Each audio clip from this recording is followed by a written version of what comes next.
thank you so much for watching the video. I really hope you enjoyed it. So what you've seen me doing now is me trying to figure out how to forge an axe under the forging press that I built. It's not that easy that I first thought. I thought that now that I have a press I can just punch out axes out easy. It's quite tricky, to be honest, especially when you're used to forging by hand. So it's been a real learning process for me to trying to figure out how to do this the proper way, and I'm still learning, don't get me wrong. So I'm still making mistakes, I'm still thinking that I'm done with forging when I'm actually not done forging, and I have to go back heating it up, and that's just a waste of time, to be honest. The best thing that you could do is just forge everything that you need to forge, then grind the profile and then go back. So it's probably gonna take me a long time till I figure this out properly. Nonetheless, an axe came out of the process, and I'm really happy about that. And it's not the first axe that I'm forging under the press either. I don't know how many I've done, perhaps maybe close to 10 perhaps, and it's still this problem figuring out how to do it. So it's probably gonna take 20 or 30 more perhaps until I'm confident enough. So this axe is basically not the typical Viking axe that you see me making usually. This is more of a hybrid axe, and perhaps a tad more modern in its shape and form.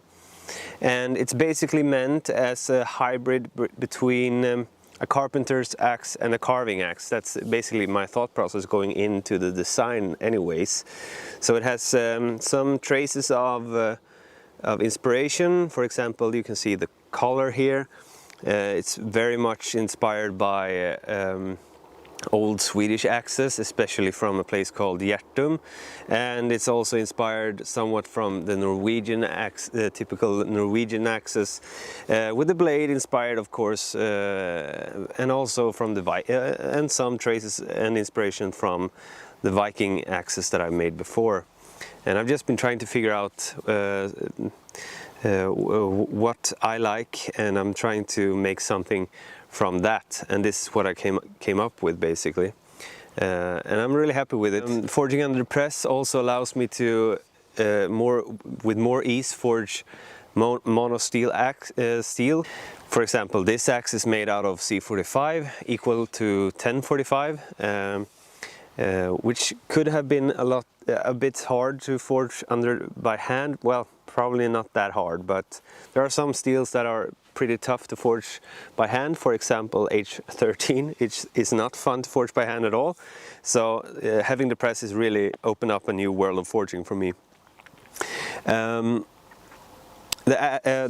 handle is made out of hickory. I personally prefer ash, but I'm trying to get used to more material for the handle as well.